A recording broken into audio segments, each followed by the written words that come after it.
मुसलमान जिसे अल्लाह कहते हैं, हिंदू जिसे भगवान कहते हैं, सिख जिसे वाहिगुरु कहते हैं, ईसाई जिसे मसीहा कहते हैं, वो और कोई नहीं है। ये रहा सबके सामने।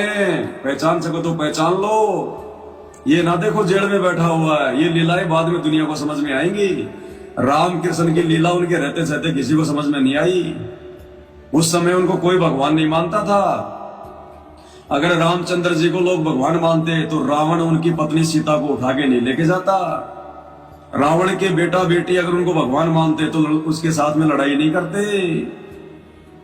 रामचंद्र जी का खुद का परिवार अगर उनको भगवान मानता तो उनकी मां उनको वनवास नहीं दिलवाती। रामचंद्र जी का बाप अगर रामचंद्र जी को भगवान मानता तो पुत्र वियोग में महल की छत से नीचे गिर के गर्दन टूटने से अकाल मौत नहीं मरता। रामचंद्र जी को अगर अयोध्या वाले भगवान मानते तो रामचंद्र की भक्ति करते, किसी और की नहीं करते।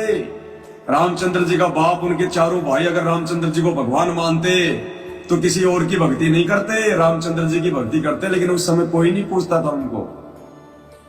और अगर खुद रामचंद्र जी भगवान थे तो सरयू नदी में डूबकर आत्महत्या करके नहीं मरते, जल समाधि ले ली। जल समाधि क्या होती है? पानी में कूद के मरना, छलांग मार के मरा, पानी में डूब के दुखी होके, क्योंकि उनकी पत्नी ने उनको छोड़ दिया।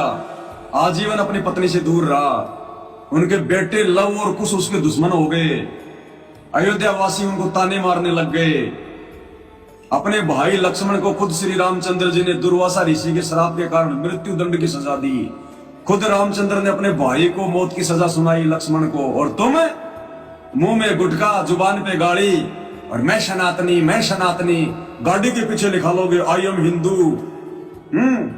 अरे जिस रामचंद्र ने अपने भाई को नहीं बख्शा, जो भाई 12 साल 14 साल तक जंगल में उसके साथ में रहा, मरना मांड दिया उसके लिए, राज्य सुख छोड़ दिया, अपनी औरत का सुख छोड़ दिया लक्ष्मण ने, उस भाई को भी रामचंद्र ने नहीं बख्शा, उसको भी मौत की सजा सुनाई।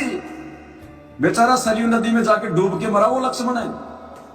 तो तुम आज के कलयुगी पुजारियों को क्या बख्शेगा वो? है तुम्हारे जुबान पे गाड़ी, मुंह में गुटखा, जय श्री राम है, मुंह से थूक निकलता है, तुम्हें क्या बख्शेगा? समझ जाओ समय रहते। आ जाओ शरण में संत रामपाल जी की।